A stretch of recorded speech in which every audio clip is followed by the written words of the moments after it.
दिन सोह्र गते शहीद दिवसको दिन यो मञ्चमा म एउटा गम्भीर प्रश्न लिएर आएको छु। के शहीद बिना स्वतन्त्रता सम्भव थियो? यो प्रश्न हेर्नमा त साधारण लागेको छ, तर यसको उत्तर नेपालको इतिहासको हरेक पानामा रगतले लेखिएको छ। यो स्वतन्त्रता कसैले दिएको दान होइन, यो कसैले कुनै राजाले दिएको दान होइन, यो त बलिदान हो, त्याग हो र सबैभन्दा ठुलो ती शहीदहरूको सपना हो जसले हाम्रो देशको लागि ज्यान गुमाएका छन्।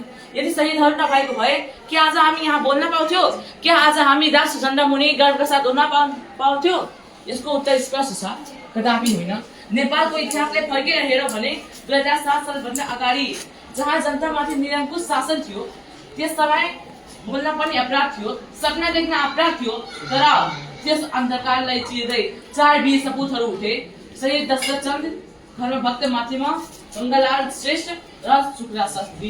जहाँ दशरथचन्द्रलाई गोली हान्यो, गंगालाल श्रेष्ठलाई फाँसीको सजाय दियो र धर्मभक्त र शुक्लालाई जेलमै मृत्युदण्ड दियो।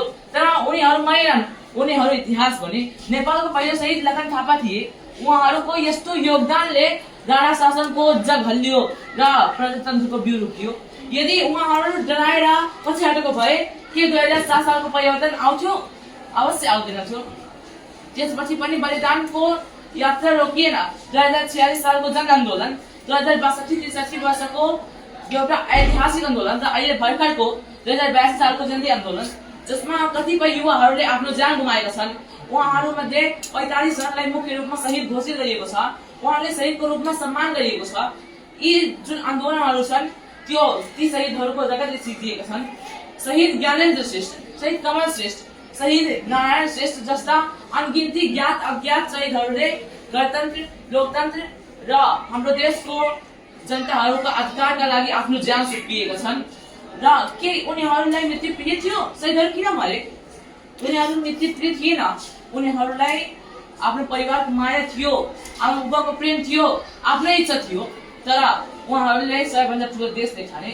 त्यसैले भनिन्छ शहीद मार्छन् शरीरले तर बाँच्छन् राष्ट्रको आत्मामा। अब प्रश्न उठ्छ, के शहीद बिना स्वतन्त्रता सम्भव थियो?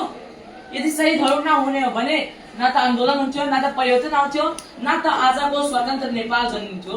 त्यसैले म दृढताका साथ भन्छु, यो शहीद बिना कुनै पनि देश स्वतन्त्र थिएन र हुने पनि छैन। शहीदले गर्दा नै आज हामी बोल्न पाएका छौँ, हामी शिक्षा पाउन पाएका छौँ, आफ्नो इच्छा अगाडि देखाउन पाएका छौँ। र आजका पुस्ताहरू पनि केही कर्तव्य छ उहाँहरूप्रति।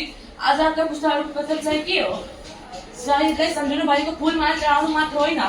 शहीदलाई सम्मान गर्नु भनेको देशप्रति इमान्दार हुनु हो, भ्रष्टाचार नगर्नु हो र अन्याय विरुद्ध आवाज उठाउनु हो, साथै देशलाई अगाडि बढाउनु हो।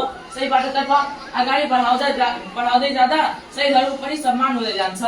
र अन्तिममा म सबै नेपाली युवाहरूलाई यही सन्देश दिन चाहन्छु कि शहीदहरूको जुन सपना थियो अब हाम्रो काँधमा छ र आउनुहोस्, अब शहीदहरूको सपना साकार गर्ने समय हाम्रो हो र शहीदहरूको सपना साकार गरौँ। शहीदहरूको सधैँ जय रहोस् र नेपाल सधैँ स्वतन्त्र हो। जय शहीद, जय नेपाल। धन्यवाद।